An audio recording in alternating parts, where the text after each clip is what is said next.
BPSC maker के इस नए एपिसोड में आप सभी का स्वागत है।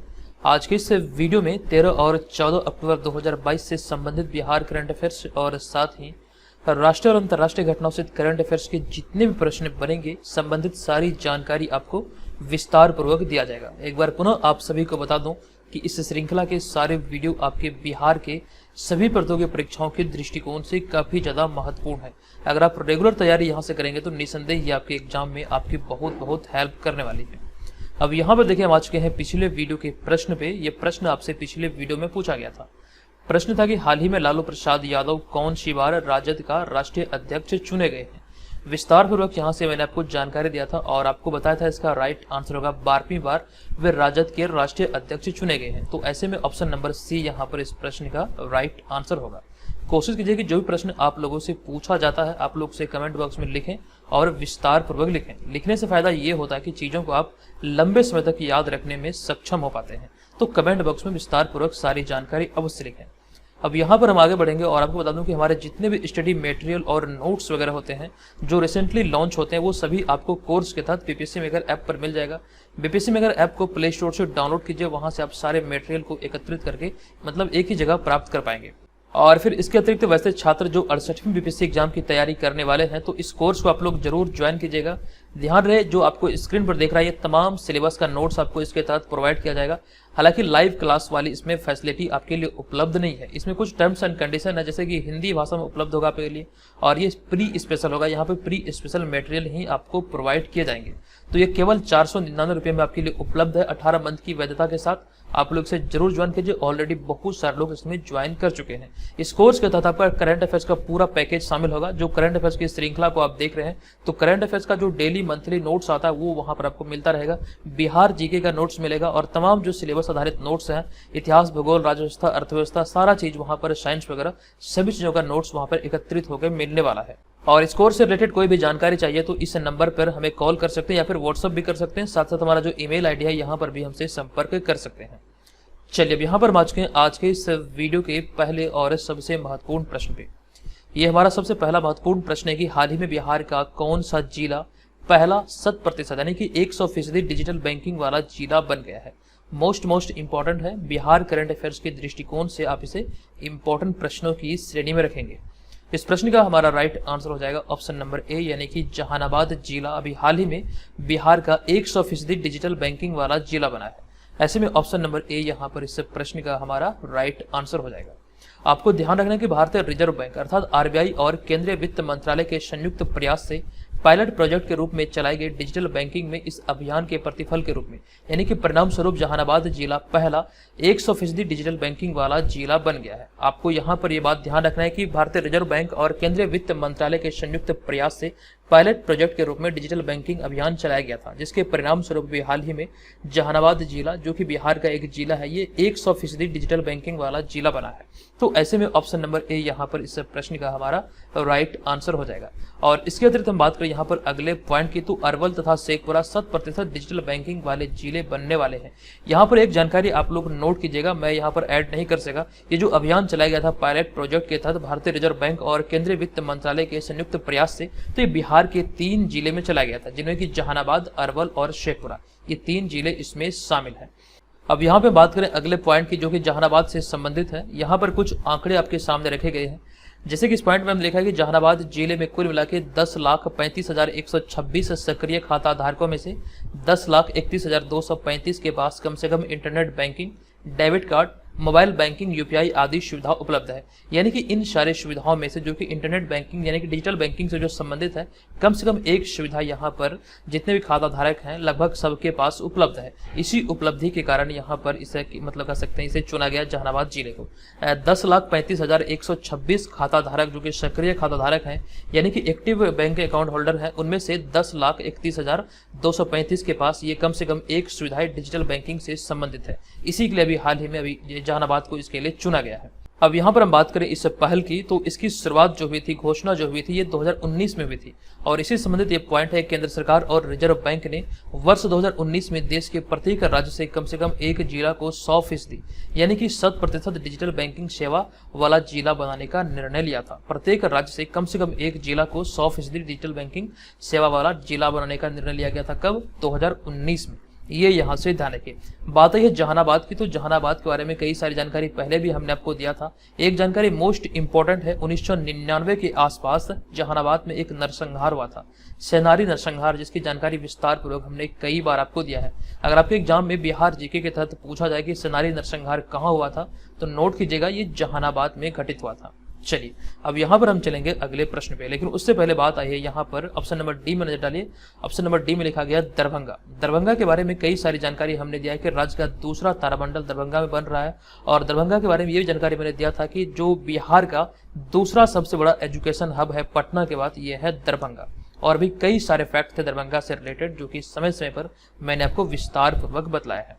नेक्स्ट होगा यहाँ पर हमारा दूसरा प्रश्न।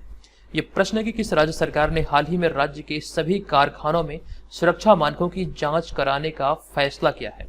इस प्रश्न का हमारा राइट आंसर होगा, ऐसा फैसला अभी हाल ही में बिहार सरकार के द्वारा किया गया। ऑप्शन नंबर बी यहाँ पर इस प्रश्न का राइट आंसर हो जाएगा। अब ये फैसला क्यों किया गया, इसी से संबंधित यहाँ पर पॉइंट है कि बिहार सरकार ने मुजफ्फरपुर के एक कारखाने में हुए हादसे से सबक लेते हुए यह फैसला लिया है। और फैसले के अनुसार राज्य के सभी कारखानों में सुरक्षा मानकों की जांच होगी। और आपको यहाँ पर इस बात का ध्यान रखना है कि इसके लिए यहाँ पर देखिए, इसके किए नहीं बल्कि यहाँ पर लिए होगा, तो इसके लिए श्रम संसाधन विभाग अभियान चलाएगा और इसी के तहत ये सारी क्रियाओं को यानी प्रक्रियाओं को संचालित किया जाना है। अब यहाँ पर हम बात करें अगले पॉइंट की, जो कि संबंधित यहाँ पर होंगे श्रम संसाधन विभाग से। 16 अगस्त 2022 को बिहार में जो नई सरकार गठित हुई है, तो इसमें श्री सुरेंद्र राम श्रम संसाधन मंत्री बनाए गए हैं। एग्जाम में प्रश्न बन सकते हैं कि वर्तमान में श्रम संसाधन मंत्री कौन है बिहार सरकार में। जो नई सरकार का गठन हुआ है, तो इसमें आपको ध्यान रखना है कि नई सरकार में जो श्रम संसाधन मंत्री बने हैं, ये सुरेंद्र राम बने हैं।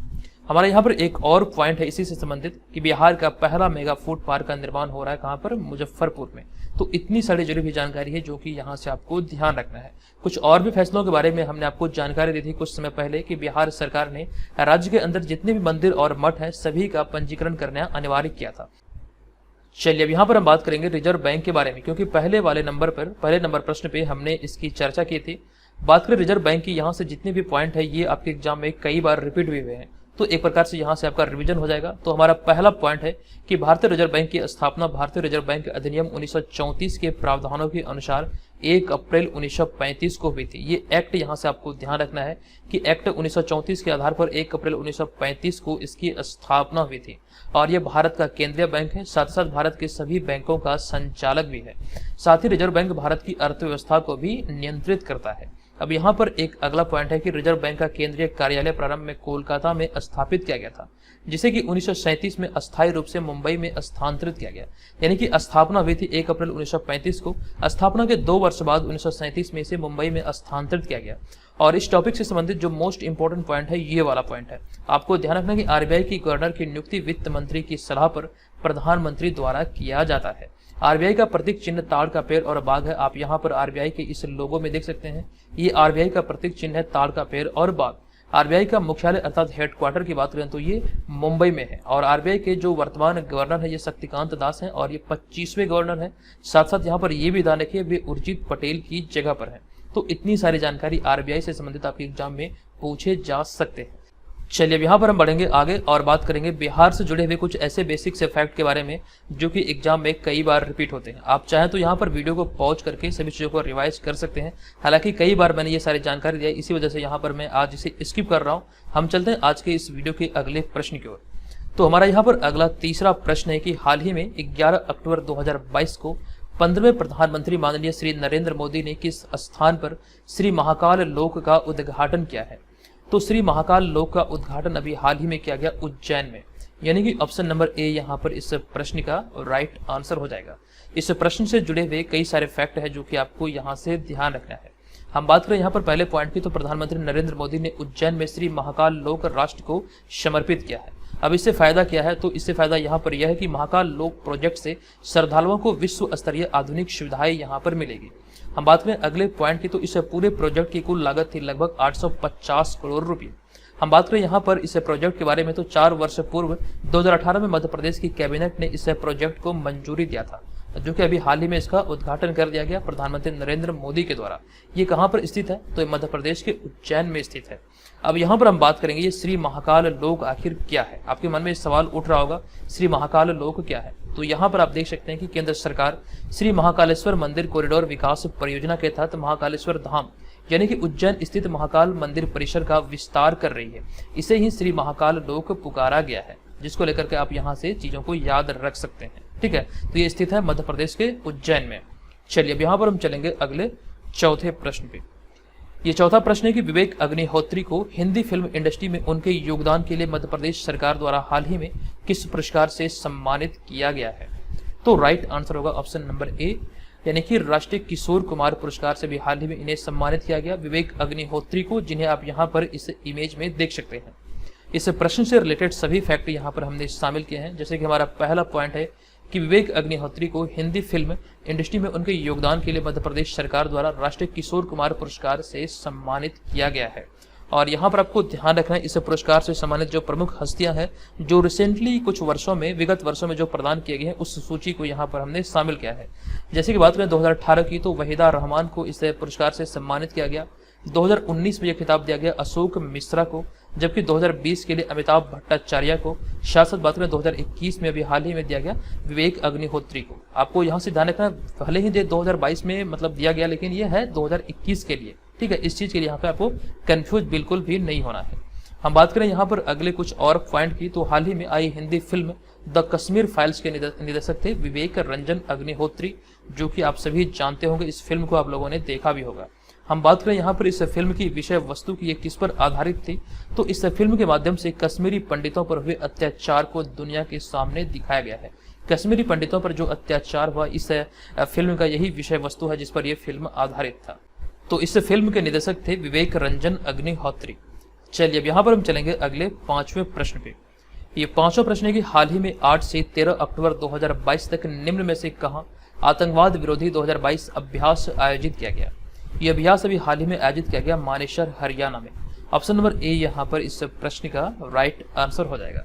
आपको यहाँ पर जानकारी दे दूं कि भारत द्वारा आयोजित संघाई सहयोग संगठन यानी कि एससीओ के दायरे में चल रहे आतंकवाद विरोधी 2022 अभ्यास का यह दूसरा चरण जो कि मानेसर हरियाणा में 8 अक्टूबर से 13 अक्टूबर 2022 तक आयोजित किया गया है। ये अवधि यहाँ से ध्यान रखिए 8 से 13 अक्टूबर 2022 तक ये आयोजित हुआ। कहाँ पर आयोजित हुआ तो मानेसर हरियाणा में आयोजित हुआ। यह इसका दूसरा संस्करण था। हम बात करें यहाँ पर अगले पॉइंट की संघाई सहयोग संगठन की स्थापना कब हुई थी तो आपको ध्यान रखना संघाई सहयोग संगठन यानी कि एससीओ की जो स्थापना हुई थी ये 15 जून 2001 को की गई थी। अब यहाँ पर एससीओ के तहत अगर हम बात करें भारत इसका सदस्य कब बना तो इस वाले पॉइंट पे आप देख पाएंगे यह 8 सदस्यीय आर्थिक और सुरक्षा ब्लॉक है जिसमें कि भारत और पाकिस्तान 2017 में पूर्णकालिक सदस्य के रूप में शामिल हुआ था। और फिर अगले पॉइंट की बात करें तो इस समूह के संस्थापक सदस्यों में चीन, रूस, कजाकिस्तान, किर्गिस्तान, तजाकिस्तान और उज्बेकिस्तान शामिल है। बाद में 2017 में इसमें कह सकते हैं भारत और पाकिस्तान शामिल हुआ था। तो इतनी सारे जुड़ी हुई फैक्ट है एससीओ से संबंधित जो कि आपको याद रखना है। और एक जानकारी ये भी है कि इसका मुख्यालय कहाँ है तो इसका मुख्यालय बीजिंग चीन में स्थित है। नेक्स्ट होगा यहाँ पर हमारा अगला छठा प्रश्न। ये प्रश्न है कि हाल ही में मुंबई में खुलने वाले भारत के पहले बहुकला सांस्कृतिक केंद्र का नाम निम्नलिखित में से किनके नाम पर होगा। आप यहाँ पर इस इमेज को देखकर समझ चुके हैं। इसका राइट आंसर होगा ऑप्शन नंबर सी यानी कि नीता अंबानी के नाम पर ये सांस्कृतिक केंद्र का नाम होगा।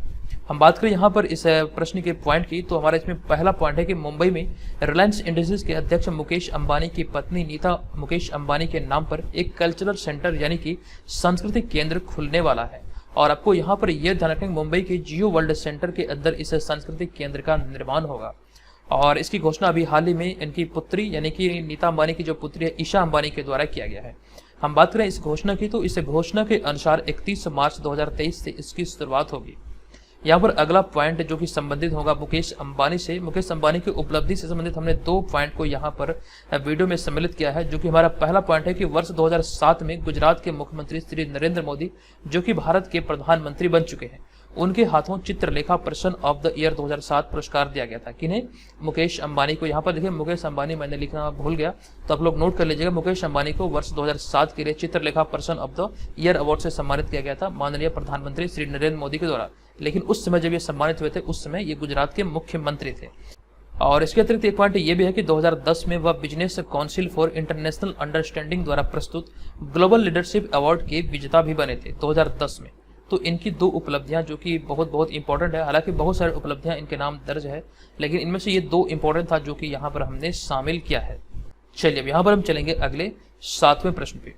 ये प्रश्न है कि निम्नलिखित में से कहाँ हाल ही में अक्टूबर 2022 में सतत पर्वतीय विकास शिखर सम्मेलन 11 का आयोजन किया गया है। ये इसका 11वां संस्करण था। इसका आयोजन अभी हाल ही में किया गया लेह में, यानी कि ऑप्शन नंबर बी यहाँ पर इस प्रश्न का राइट आंसर होगा। लद्दाख के लेह में ये अभी हाल ही में ये आयोजित हुआ है। और इसके तहत आपको ध्यान रखने के सतत पर्वतीय विकास शिखर सम्मेलन 11 हाल ही में 10 से 12 अक्टूबर 2022 तक लेह लद्दाख में आयोजित हुआ है। अगर यहाँ पे हम बात करें इस सम्मेलन की तो यह एक वार्षिक सम्मेलन है और इसी संबंधित ये पॉइंट है, यह इंटीग्रेटेड माउंटेन इनिशिएटिव यानी कि IMI का एक प्रमुख वार्षिक आयोजन है जो कि भारतीय हिमालयी क्षेत्र में काम करने वाला तथा नागरिक समाज के नेतृत्व वाला मंच है, जिसमें कि आपको ध्यान रखना है कि 10 पर्वतीय राज्य, 2 केंद्र शासित प्रदेश और 4 पहाड़ी जिले शामिल होते हैं। ये इनसे संबंधित फैक्ट है जो कि आप नोट करेंगे। अब बात है लद्दाख की, तो लद्दाख से जुड़े हुए कुछ पॉइंट है। जैसे कि हमारा पहला पॉइंट है कि हाल ही में लद्दाख के लेह में ग्रीन हाइड्रोजन परिवहन योजना के पायलट प्रोजेक्ट का शिलान्यास किया गया है। ये जानकारी विस्तार पूर्वक हमने आपको दिया था। अगला पॉइंट है कि लेह में भारत का सबसे ऊंचाई पर स्थित फुटबॉल स्टेडियम बनाया गया है जिसकी ऊंचाई 11,000 फीट है। तो दोनों पॉइंट यहाँ से आप लोग रिवाइज कर लीजिए। चलते हैं हम अगले 8वें प्रश्न पे। आई होप कि आप इस वीडियो को एंजॉय कर रहे हैं और बहुत सारी जानकारी आपको यहाँ पर सीखने को मिल रहा है। अगर आपको लगे कि वीडियो आपके लिए हेल्पफुल रहा तो प्लीज वीडियो को लाइक कीजिए, चैनल को सब्सक्राइब करके हमें सपोर्ट जरूर कीजिएगा। चलिए, और इसका PDF फाइल आप लोग जरूर डाउनलोड कीजिए। BPSC मेकर ऐप पर करंट अफेयर्स वाले कोर्स में ये तमाम PDF अपडेट होते हैं डेली वाइज, वहां पर जाकर के इसे आप डाउनलोड कर सकते हैं। अब यहाँ पे बात करें हम 8वें प्रश्न की, तो 8वां प्रश्न है कि निम्नलिखित में से किसने कुआलालंपुर में आयोजित IBSF विश्व बिलियर्ड्स चैंपियनशिप 2022 में स्वर्ण पदक जीता है। कुआलालंपुर जो ये मलेशिया की राजधानी है और यहीं पर ये आयोजित हुआ था ये चैंपियनशिप, जिसमें कि आपको प्रश्न पूछा गया है कि स्वर्ण पदक यहाँ पर ये किसने जीता है। तो राइट आंसर का भारत के पंकज आडवाणी ने स्वर्ण पदक अपने नाम किया है। तो ऑप्शन नंबर सी यहाँ पर इस प्रश्न का राइट आंसर हो जाएगा। तो इसके तहत हमारा पहला पॉइंट है कि भारत के पंकज आडवाणी ने 8 अक्टूबर 2022 को कुआलालंपुर में IBSF विश्व बिलियर्ड्स चैंपियनशिप 2022 में भारत के ही सौरव कोठारी को हराकर लगातार 5वीं बार खिताब अपने नाम किया है। इस चैंपियनशिप की बात करें तो इस चैंपियनशिप में लगातार 5वीं बार इनका नाम ये खिताब दर्ज हुआ है। आपको ध्यान रखना है, राइट आंसर होगा पंकज आडवाणी। अगर हम बात करें विश्व चैंपियनशिप में, तो विश्व चैंपियनशिप में यह उनका 25वां स्वर्ण पदक है ओवरऑल, और इसके साथ ही एक उपलब्धि इनके नाम दर्ज हो गई जो कि आप यहाँ पर इस वाले पॉइंट में देखकर समझ रहे हैं कि उसके साथ ही पंकज आडवाणी सभी खेलों की विश्व चैंपियनशिप में सर्वाधिक स्वर्ण पदक जीतने वाले भारतीय खिलाड़ी बन गए हैं। ये यहाँ से ध्यान रखना मोस्ट इंपॉर्टेंट पॉइंट है। हम बात करें पंकज आडवाणी की, तो पंकज आडवाणी पुणे महाराष्ट्र के रहने वाले हैं और भारत सरकार द्वारा उन्हें कई सम्मान से सम्मानित भी किया गया है। तो यहाँ पर हमने इसे विस्तार से लिखा है कि भारत सरकार द्वारा उन्हें वर्ष 2004 में अर्जुन पुरस्कार, 2006 में मेजर ध्यानचंद खेल रत्न, 2009 में पद्मश्री और साथ 2018 में पद्म भूषण से सम्मानित किया जा चुका है। अब यहाँ पर बात करें पद्मश्री की, तो पद्मश्री भारत का चौथा सर्वोच्च नागरिक सम्मान है, जबकि बात करें पद्म भूषण की तो ये तीसरा सर्वोच्च नागरिक सम्मान है। जबकि दूसरे और पहले की बात करें तो पहला है भारत रत्न और दूसरा है पद्म विभूषण। इतनी सारी जानकारी यहाँ से नोट कीजिएगा। नेक्स्ट होगा हमारा 9वां प्रश्न। ये प्रश्न की निम्नलिखित में से किस देश के टेलर फिट्ज ने जापान ओपन 2022 पुरुष एकल का खिताब जीता है। तो ये संबंधित कहाँ के हैं, तो अमेरिका के, यानी कि ऑप्शन नंबर डी यहाँ पर इस प्रश्न का राइट आंसर हो जाएगा। इसके तहत हमारा पहला पॉइंट है कि 3 से 9 अक्टूबर, देखिए 90 नहीं बल्कि यहाँ पे 9 होगा, 3 से 9 अक्टूबर 2022 तक टोक्यो में आयोजित इस चैंपियनशिप में अमेरिकी टेनिस खिलाड़ी टेलर फिट्ज ने जापान ओपन टेनिस चैंपियनशिप पुरुष एकल का खिताब अपने नाम किया है। तो ये संबंधित है अमेरिका से। अब यहाँ पर हमने आगे लिखा है कि उन्होंने फाइनल मुकाबले में यानी कि फाइनल में अमेरिका के ही फ्रांसिस टियाफे को हराकर यह खिताब जीता है। अगला पॉइंट यहाँ पर इनसे संबंधित है कि 2022 सीजन में यह उनका तीसरा खिताब है। साथ साथ यहाँ पे हम बात करें टेलर के करियर का यह चौथा खिताब है, ये यहाँ से ध्यान रखिएगा। हमारे यहाँ पे अगला पॉइंट है फिट्ज जापान ओपन खिताब जीतने वाले 10वें अमेरिकी हैं। मोस्ट इंपॉर्टेंट पॉइंट है, ये पॉइंट एग्जाम में पूछे जा सकते हैं। किसी भी प्रश्न को जो आप इस श्रृंखला के अंतर्गत देखते हैं, किसी को भी कम मत समझिए, कोई भी प्रश्न आपके एग्जाम में पूछे जा सकते हैं। सभी जो प्रश्न होते हैं काफी ज्यादा चुनिंदे होते हैं और बहुत मेहनत के बाद ये तैयार होता है, तो सभी को यहाँ से आप लोग रेगुलर रिवाइज करेंगे तो ये आपके लिए काफी ज्यादा अच्छा होने वाला है। ठीक है, तो सभी प्रश्न को आपको ध्यानपूर्वक पढ़ना है और जो विश्लेषण है उस पर खास नजर रखना है। तो इस प्रकार से आप यहाँ पर ध्यान रखेंगे फिट्ज जापान ओपन का खिताब जीतने वाले 10वें अमेरिकी है। एक और पॉइंट है इसी में आपको ध्यान रखना है, इस वर्ष आयोजित यह इस चैंपियनशिप का 47वां संस्करण था। चलिए बढ़ते हैं हम यहाँ पर अगले 10वें प्रश्न पे। ये 10वां प्रश्न है कि निम्नलिखित में से कौन सा राज्य अक्टूबर 2023 में 37वें राष्ट्रीय खेल की मेजबानी करेगा। ये घोषणा अभी हाल ही में हो चुकी है और घोषणा के आधार पर गोवा करेगा 37वें राष्ट्रीय खेलों की मेजबानी। ऑप्शन नंबर सी यहाँ पर इस प्रश्न का राइट आंसर होगा। तो यहाँ से आप ध्यान रखेंगे, भारतीय ओलंपिक संघ की घोषणा के अनुसार गोवा अगले साल अक्टूबर 2023 में राष्ट्रीय खेलों के 37वें संस्करण की मेजबानी करेगा। लेकिन इस वर्ष की बात करें तो इस वर्ष जो आयोजित हुआ 2022 में 36वें राष्ट्रीय खेल, इसका आयोजन गुजरात में किया गया था और इनसे संबंधित कई सारे फैक्ट है, जैसे कि इसका आयोजन तिथि क्या था। तो 27 सितंबर से 10 अक्टूबर 2022 तक ये आयोजित हुआ। उद्घाटन समारोह आयोजित हुआ था नरेंद्र मोदी स्टेडियम में और साथ साथ इसके शुभंकर का नाम क्या था या फिर शुभंकर क्या था, आप यहाँ पर इस इमेज में देख सकते हैं। ये 36वें राष्ट्रीय खेलों का शुभंकर था सावज। अब यहाँ पर देखिए बात यह है गुजरात की, तो गुजरात से संबंधित हमारा पहला पॉइंट है कि हाल ही में गुजरात सरकार ने सेमीकंडक्टर पॉलिसी 2022 से 27 की घोषणा की है। मोस्ट इंपॉर्टेंट है। साथ साथ एक पॉइंट ये भी है कि बालिका पंचायत शुरू करने वाला पहला राज्य गुजरात बना है। दोनों को यहाँ से आप लोग नोट कर लीजिएगा। नेक्स्ट 11वां प्रश्न है कि इस वर्ष 9 अक्टूबर 2022 को मनाए गए विश्व डाक दिवस 2022 की थीम क्या है। तो इस वर्ष 2022 में जो 9 अक्टूबर 2022 को विश्व डाक दिवस मनाया गया, इसका थीम क्या था। तो पोस्ट फॉर प्लेनेट इसका थीम था, यानी कि ऑप्शन नंबर सी यहाँ पर इस प्रश्न का राइट आंसर हो जाएगा। विश्व डाक दिवस हर साल 9 अक्टूबर को लोगों के दैनिक जीवन में डाक सेवाओं के महत्व को उजागर करने के लिए मनाया जाता है और 9 अक्टूबर 1874 को स्विट्जरलैंड में यूनियन पोस्टल सर्विस द्वारा शुरू होने के कारण इस तिथि को विश्व डाक दिवस के रूप में चुना गया है।